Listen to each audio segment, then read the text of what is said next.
So, I was just thinking that I was having this self-realization moment where I was like, I always used to make fun of hipsters, but I had this question like, am I becoming one? Um, and the reason why I asked that is because I'm starting to do things like on my own as opposed to buying stuff in the store pre-made. Like, it's kind of stupid to like spend all this money on like cologne and body sprays and all that stuff when it's just so much simpler to make your own. And it's super simple to do. You just take, like, I basically just take spring water, essential oils, and that's it. And just make a body spray and that's it. And I could do it with like cedar and pine. And so what I think of are like manly smells. Or like my former neighbor Rick would say, like, the only thing you're gonna attract with manly smells is probably more men. And I was like, well, that's not what I'm going for. But like, I don't know, I just think they smell good. And then now that I've been growing a beard, like, the first time I've ever really, like, I'm gonna commit to this and grow a beard. I'm now using something called beard oil, which it's funny because I researched it, and like our ancestors were probably using it, like, you know, back in the day, if they grew beards, they probably oiled their beards, and the reason why you do it is to keep it moisturized, and so it cuts down on itchiness, because any guy who's ever grown a beard can tell you that this part down here gets itchy and bumpy, and maybe not for every guy, but it's so annoying.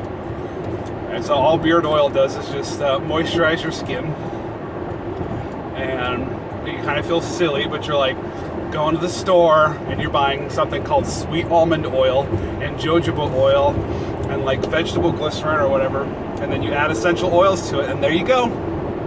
There's your own beard oil. But so part of me is like, okay, it's a manly thing, right? Like, my ancestors probably did it too if they ever had beards. I mean, my ancestors were all coal miners, so I don't know if they grew beards, if that's a good idea to have a beard in a coal mine. Or not, I don't know, maybe it protects the face. But they would have been doing this too, but now it's considered like hipster to make your own things, or like almost like hippie. Like, we give hippies a bad time, and rightfully so, because hippies tend to just, like, a lot of hippies that I know tend to smoke a lot of weed and come up with ideas, but then do nothing about those ideas. But like the whole idea that we should be eating organic as being like silly, as being some new age hippie thing, and it's like, well, why is that terrible? You know, why is it bad? Why is it bad to make my own body sprays and oils and then want to eat organic? Because it's somehow cooler to eat something that has been genetically modified to resist Roundup. Like, that's great. You know, I mean, people would say, if they met me, that I'm conservative, and I am. But I'm not like, but I don't fit into a box. I'm not like a bunch of conservatives who are like, oh, whatever. Yeah, I don't care about that. I'll just go get the cheaper produce at Walmart or whatever. I don't care about all that stuff. Who's Monsanto? Yeah, if you guys research Monsanto, they suck. And I do things like in my yard, like I don't use Roundup in my yard. You know why? Because it'll stay in your dirt forever. But what is an alternative to Roundup is actually just nothing but white wine vinegar or distilled white vinegar, because it'll just kill it. But it's indiscriminate. So if you have a weed on your lawn and you spray that weed, it's going to kill the grass around the lawn, but it's better than putting Roundup in your lawn and having chemicals in your lawn forever. But, well, whatever. We'll just buy into all this because consumerism, because America. Now, I love this country. I feel very privileged, and I know I am privileged with all my male privilege and my white privilege to be in this country, and I'm fully aware of that, and I get it. And I understand also that this country's not perfect, but it's pretty darn awesome. It's just that I wish we kind of did things the way they do in like Europe, where they're like, oh, we don't want all those GMOs, Monsanto, you can take a flying leap. you could take the short walk off of a long walk off a short plank or whatever. I don't know, I butchered that, but that's pretty cool. But I guess there's no real perfect place to live in the world. You just kind of have to make things the way you want to make it, I guess. But I don't know. I'm into all that stuff. I like restoration projects. I like taking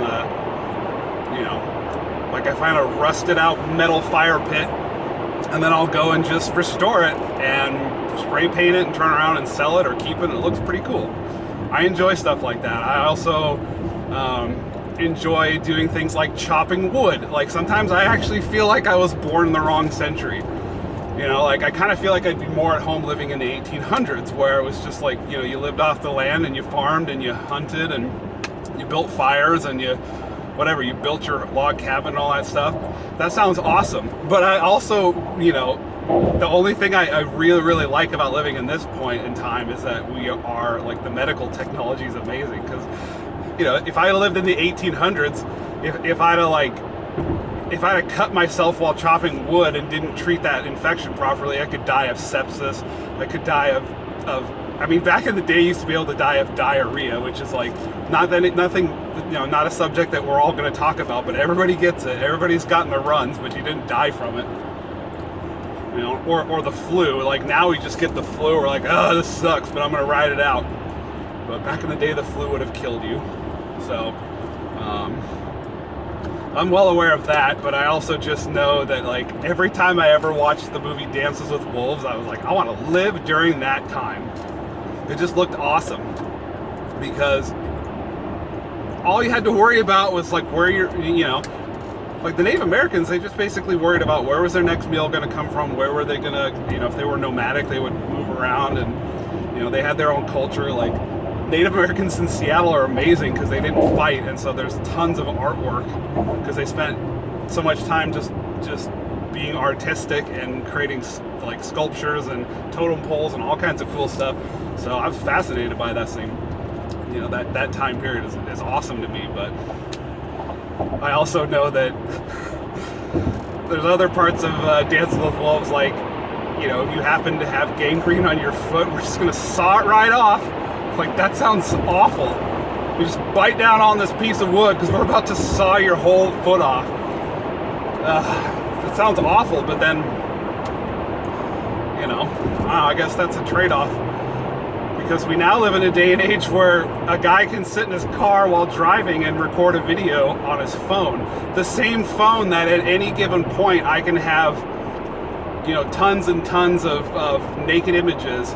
And as much as we want to say that, like, pornography is harmless, it's really not, and it's so rampant and so available now. So there's the good sides of technology and the bad sides of technology. So it all kind of, like, comes from that source, I guess. So anyways, I don't know if I'm really, like, a hipster or not. If I am, I guess I should just stay in Seattle, just create my own beard oil and sell it at trade shows. Actually, that's a good idea. Alright, you heard it here first, folks. I'm going to start making my own beard oil and marketing it. It's just me on the cover. Actually, I'll have my friend on the cover because he looks just like Khal Drogo. So he looks like a mountain man. I'll have him do it. So anyways, yeah, that's it. That's it for now, kids. Stay in school and stuff. Alright.